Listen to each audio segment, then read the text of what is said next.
túneis. O alerta vermelho em Israel está mantido em várias regiões, então não acabou, né? Porque alguns grupos chegaram a cogitar alguns grupos de Telegram chegaram a cogitar que essa situação teria acabado, teria mal começado e acabado, não é? O Cristiano Noronha está dizendo aqui que o Red Alert, o alerta vermelho, que é um aplicativo em Israel, operacional em Israel, não para de ser acionado. Então, os foguetes não param de ser lançados. Então, eu quero dizer para vocês também o seguinte. Isso tudo começou com a invasão da esplanada das mesquitas, da mesquita de Al-Aqsa, que hoje foi invadida pela terceira vez por forças israelenses, o que gerou uma enorme repercussão, inclusive da própria ação, declarações da Jordânia, do Egito, da Liga Árabe, de diversos países árabes e muçulmanos que se colocaram radicalmente contra esta situação. Israel alegou em inúmeras oportunidades que isso seria em função da busca de terroristas. Hoje, por exemplo, na invasão à mesquita de Al-Aqsa, a energia elétrica foi cortada, não é? E quero dizer para vocês que isso tudo gerou uma enorme repercussão. Começaram os lançamentos de mísseis da faixa de Gaza e, num primeiro momento, não houve ação retaliatória militar de Israel. Porém, hoje pela manhã, foram lançados mísseis a partir do Líbano. Cerca de 34 mísseis, segundo informações recém-atualizadas, teriam sido lançados. Inclusive, cerca de 15 mísseis desses teriam transposto a cúpula de ferro, o Iron Dome, e atingido áreas, ferindo cerca de 4 cidadãos israelenses, segundo informações preliminares, não é? Aqui diz o Hussein Brasil, né? Ele diz aqui, profanaram o templo religioso, espancaram fiéis. Obrigado, Hussein, obrigado mais uma vez pelo superchat. A Silvia Soares também diz aqui, ataque à mesquita. O Marcelo me pergunta, o Irã está prestes para atacar Israel, Rogério? Não creio. Não creio porque, vejam, o que está acontecendo nesse momento, a grande expectativa durante todo o dia, era em razão do fato do possível ataque retaliatório em relação ao Líbano. Porque nós estamos aí, desde 2006, quando houve aquele grande conflito, aquele grande confronto entre Israel e Hezbollah, com pelo menos um cessar de hostilidade, se não formal, tácito, não é? Implícito, entre o Hezbollah e Israel. Isso, segundo analistas militares, se dá em função do grande poder de destruição que ambas as partes teriam em relação ao seu oponente.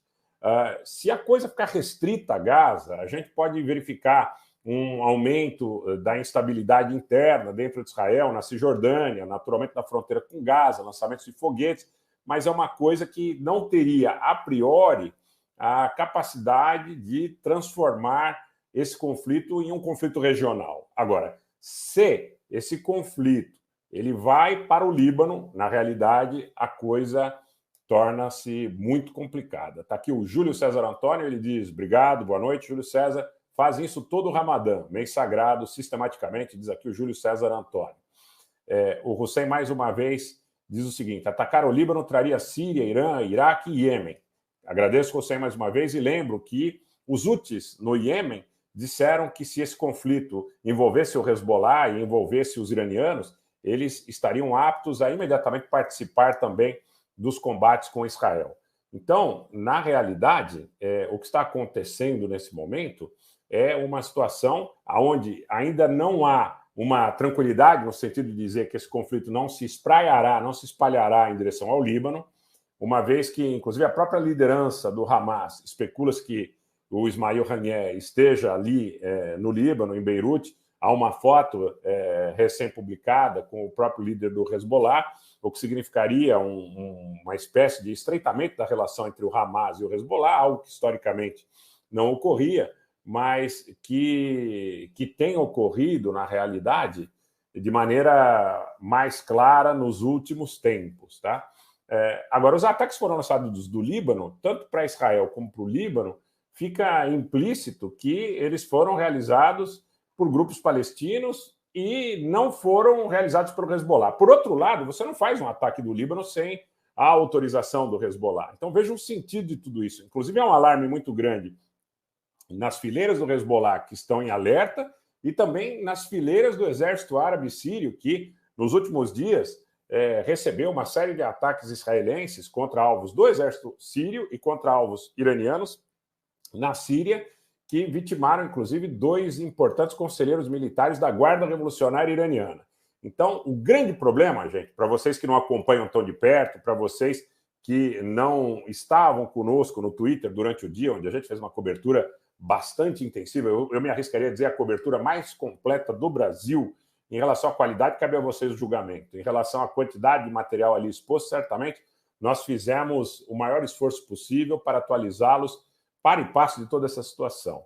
Então, gente, eu quero dizer para vocês o seguinte, que o grande risco é o envolvimento do Hezbollah, porque o envolvimento do Hezbollah significaria potencialmente o envolvimento de vários grupos no Iraque, de vários grupos do Hashd al-Sham, de vários grupos ligados ao Irã, de grupos que operam na fronteira entre a Síria e o Iraque, de grupos ligados ao presidente sírio e ao governo sírio, de grupos ligados aos Houthis no Iêmen.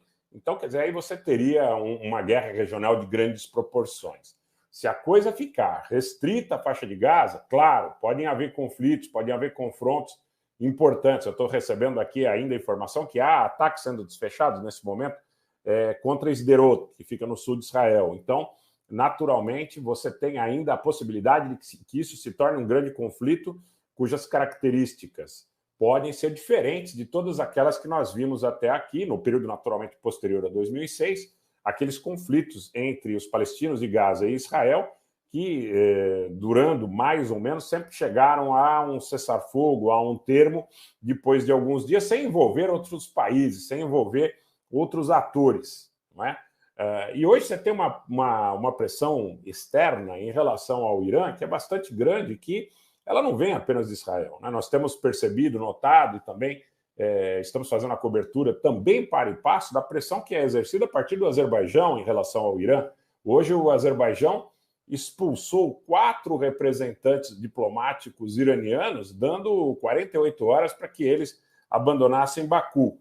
E há uma série de prisões sendo feitas no Azerbaijão, atribuídas a grupos que seriam pró-iranianos. Já há muitas declarações que isso poderia estar envolvendo questões de caráter também religioso, tá? Então, sob o ponto de vista do conflito entre o Irã e o Azerbaijão, naturalmente os azeris, mesmo tendo uma maioria xiita, costumam ser arredios a, vamos dizer assim, aos grupos pró-iranianos, né? Em função até das suas alianças